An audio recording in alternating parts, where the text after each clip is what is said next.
세상에서 가장 아름다운 고백 10장 평양에서의 만남. 태평도에서 출발하여 평양을 눈앞에 두고서 배를 정박할 곳을 찾았을 때에는 이미 어스름한 저녁빛이 깊어가고 있었다. 만약의 가구에서 저녁을 짓느라 불을 피우자 연기가 하늘로 올라가 구름처럼 도시를 뒤덮었다. 배는 안전하게 정박했다. 한 뱃사람이 춘하의 짐을 들어주면서 그녀 사촌집으로 가는 길을 가르쳐 주었다. 좁은 길은 이내 사람들과 저녁 짓는 연기와 음식 냄새로 가득 찼다. 서양 사람들에게는 이곳의 상점들이 작고 진열해 놓은 그릇들도 형편없어 보이며 음식 냄새도 역겨울 수 있다. 그러나 춘하의 눈에는 상점들이 굉장히 커 보였고 기름에 튀기는 생선 냄새로 입안에 군침이 돌았다. 그들은 큰 문 앞에 멈추어 섰다. 그들을 인도한 사람이 힘차게 문을 두드리자 안에서 거의 두 마리가 시끄럽게 울어댔다. 그리고 곧 영복이 뛰어나와 문을 열고는 춘하를 이끌면서 반갑게 맞이했다. 그들의 기쁜 재회는 밤이 깊도록 이어졌다. 우선 영복은 마을 소식을 궁금해했다. 친구들이 어떻게 살고 있는지도 일일이 물어보았다. 그리고 마지막으로 조심스럽게 찬성에 관해 물었다. 춘하의 마음속 상처가 아직 아물지 않은 것을 알고 있었기에 매우 조심스러웠다. 이렇게 여러 해가 지나도록 남편의 소식을 듣지 못한 거야? 춘하가 대답했다. 전혀 듣지 못했어. 사람들은 그이가 죽었다고들 해. 그러나 나는 희망을 버릴 수가 없어. 나는 살아있는 동안 절대로 재혼하지 않을 거야. 영보가 너도 알다시피 그이가 얼마나 훌륭했니? 또 내가 얼마나 그 일을 사랑했니? 나는 지금도 계속 그 일을 생각하고 있어. 춘하는 잠시 망설이다가 다시 말을 꺼냈다. 여기 와서 너희 가정과 아이들을 보니 내가 받고 있는 벌을 견디기가 훨씬 더 힘들게 느껴진다. 춘하는 영복의 품에 안겨 흐느껴 울었다. 그러자 영복이 부드러운 목소리로 말했다.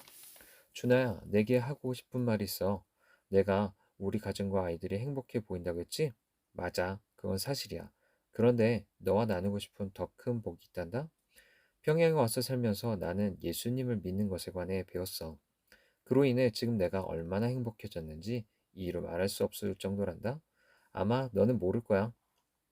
나도 얼마나 동안 큰 어려움을 겪었어. 남편이 나쁜 데 빠져 있었거든.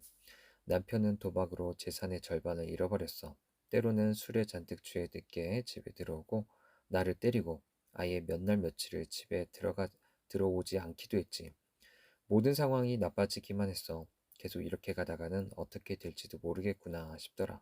그런데 어느 날 놀라운 일이 일어났어. 그날도 밤늦게까지 남편을 기다리고 있었지. 한편으로 그가 들어오는 것이 두려우면서도 남편을 간절히 기다리고 있었어. 그런데 대문 밖에서 남편의 목소리가 들리는 거야. 그가 이상한 노래를 부르고 있었지. 그리고 곧장 나에게로 달려오더니 이렇게 말했어. 아, 불쌍한 내 아내. 내가 그동안 당신을 얼마나 불행하게 만들었는지 알아. 이제 그런 지긋지긋한 불행은 끝났어. 나는 오늘 밤 그리스도인이 되었어. 이제 하나님의 도우심으로 술도 마시지 않고 도박도 하지 않을 것이요. 춘아야, 이건 사실이야. 남편이 몇몇 친구들과 함께 언덕 위에 있는 큰 교회에 갔다가 거기서 모든 가르침을 듣고는 그날 밤에 그리스도인이 되기로 결심했던 거야. 그 이후에 남편이 약속을 지켰어. 나와 아이들에게 얼마나 줬는지 몰라. 남편은 나에게 예수님이 하나님의 아들이신데 세상을 위해 이 땅에 와서 돌아가셨다고 말해 주었어. 결국은 나도 그분을 믿기로 했지.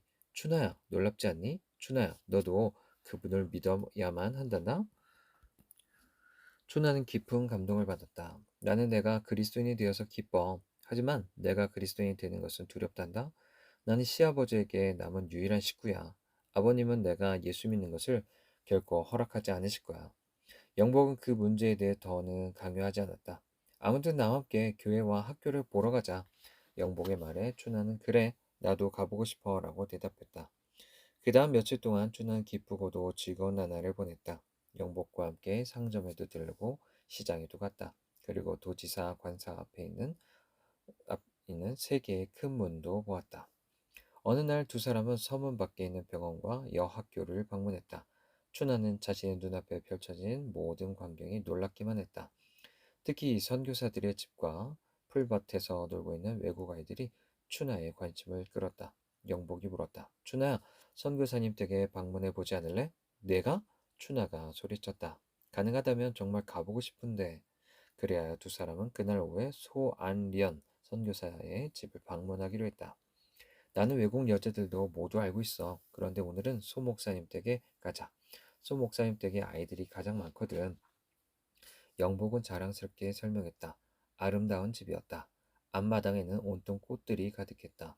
영복은 앞문으로 가서 문을 두드렸다. 왜 문을 두드리니? 춘하가 놀라서 묻자 영복이 웃으면서 대답했다. 어디에 들어가려고 하면 문을 두드려야 해. 그것이 서양의 관습이야. 너도 알다시피 그 사람들의 관습은 우리와는 달라. 춘하가 여전히 그것을 궁금해하고 있을 때 안에서 발소리가 들렸다. 그리고 매우 이상하게 생긴 외국인 여자가 문을 열고 나왔다. 그녀는 키가 컸다.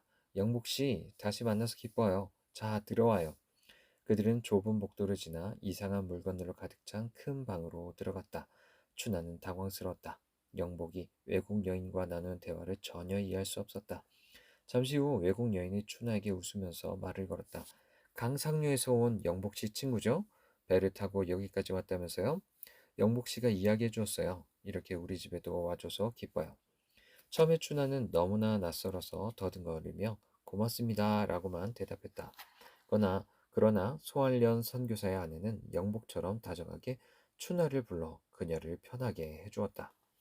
외국인의 집에 온 건 이번이 처음이지요? 그래요. 우리가 어떻게 사는지 궁금하죠? 소 부인은 대답을 기다리지 않고 거실에는 난로와 매달려 있는 등에 대해 설명하였다. 영복도 열심히 거들면서 한쪽 구석에 있는 풍금에 대해 설명해 주었다. 영복이 소 부인에게 부탁했다. 소 부인, 우리를 위해 조금만 연주해 주세요. 소 부인은 풍금 앞에 앉아 하얀 건반 위로 손가락을 가볍게 왔다 갔다 했다.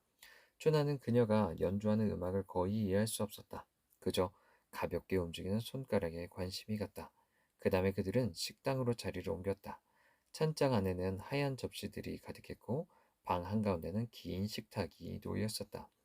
춘하는 그것을 보고 놀랐다. 그러자 영복이 나서서 설명했다. 서양 사람들은 우리처럼 식사하지 않아. 우리는 각자 자기 상에서 먹지만 그들은 한 식탁에서 함께 먹어.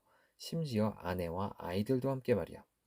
그들은 부엌으로 들어갔다. 거기에는 요리할 때 사용하는 큰 화덕이 있었다. 그 다음엔 침실에 들어갔는데 이상하게 생긴 철 침대가 있었다. 두 사람이 떠나기 전에 소 부인은 그들을 매우 조용한 아기 방으로 데리고 갔다. 그리고 조그만 침대에서 자고 있는 귀여운 아기를 보여주었다. 영복이 속삭였다. 자, 생각해봐. 외국 사람들은 밤에도 아이가 혼자 자도록 내버려둬. 옳지 않아 보이지? 그렇지만 어린아이를 다치게 하는 것까진 않아. 소 부인은 그들의 말을 듣고 웃었다. 그녀는 자신이 옳다는 것을 두 젊은 방문객에게 증명하는 일이 소용없음을 알고 있었다. 소 부인은 수년 동안 한국의 친구들에게 어린아이 혼자 작은 침대에서 자는 것이 밤새 엄마 품에서 자는 것보다 엄마나 아기에게 훨씬 좋다는 점을 알리려고 했었다. 그러나 수세기 동안 이어진 관습이나 습관을 하루 이틀에 버리고 고칠 수는 없었다. 그들이 떠나기 전에 소 부인은 빨간 표지로 묶인 예쁜 성경책을 춘하에게 건넸다. 이것은 하나님의 말씀이에요. 나는 춘하 씨가 이것을 집에 가지고 가서 읽었으면 좋겠어요. 그렇게 해주실 거죠? 춘하는 약속했다. 그녀는 소 부인에게 온통 마음을 빼앗기고 말았다. 그들이 작별 인사를 하는 동안 오솔길에서 어린아이들 4명이 뛰어들어왔고 뒤를 따라 붉은 수염을 가진 키 큰 남자가 들어왔다.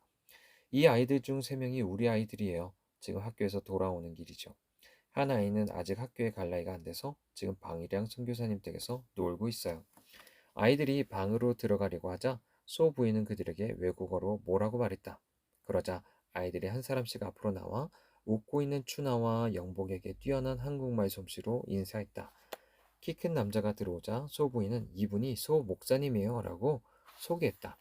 소 목사는 잠시 그들과 안녕하세요 라고 인사를 나눈 후 자신의 서재로 들어갔다. 춘하는 흥분을 누르고 있다가 집 밖으로 나와 영복과 둘만 남게 되자 자신의 감정을 터뜨렸다. 아, 정말 아름다운 집이야. 예쁜 것도 너무 많고 소 부인은 정말 사랑스러워. 나는 소 부인을 좋아할 수밖에 없어. 사람들이 외국인에 대해 하는 말들은 모두 무서운 거짓말이야. 알지도 못하면서 그런 식으로 이야기하다니 정말 창피한 일이야. 영복은 춘하의 말에 모두 동의하였다. 다음 날은 주일이었다. 영복은 아침 일찍 일어나 아침 식사를 하기 전에 아이들에게 가장 좋은 옷을 입혔다. 이날의 아침 기도는 평소보다 길었다. 영복의 남편은 아침 예배 때 교인들이 공부할 공과를 읽고 설명해 주었다. 춘하는 자신의 빨간 성경책을 펼쳐 따라 읽었다. 교회 뒤편에서 종소리가 크게 울리자 춘하와 영복과 아이들은 언덕을 향해 출발했다. 지금 첫 시간은 여자들을 위한 시간이고 남자들은 나중에 모여, 영복이 말했다. 정말로 남자는 없었다. 어느 여자 외국인이 여자 예배를 인도했다. 소부인은 이 도시에 있는 다른 교회에 참석한다고 했다. 처음에는 여자들이 다 함께 노래를 불렀다. 그리고 외국 여인이 기도했다. 그러고 나서 반별로 흩어져 성경을 공부하였다. 춘하는 영복과 함께 앉아 있었다. 그러나 말하는 것은 거의 들리지 않았고 그저 큰 건물과 그녀 주위에 있는 것에 관심이 갔다. 오후 모임은 매우 달랐다. 교회 많은 사람들이 모여들었다. 한쪽에는 남자들이, 다른 한쪽에는 여자들이 앉아 있었다. 그리고 높은 강단 앞에는 한국인 장로들과 외국인 목사들이 10명 정도 앉아 있었다. 길 장로라는 사람이 설교하였다.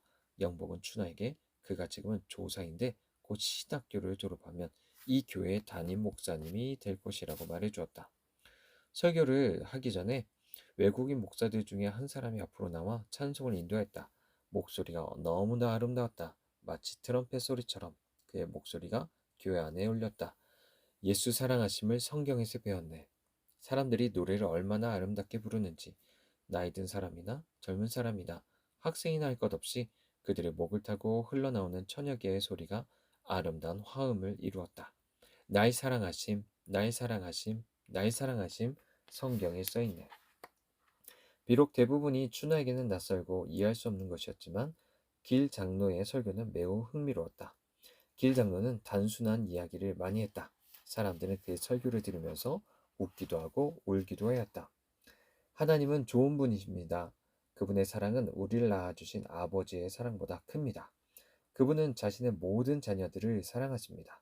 우리의 모든 괴로움과 슬픔은 죄로 말미암은 것이죠. 죄 가운데서도 가장 큰 죄는 바로 하나님을 사랑하지 않는 죄입니다.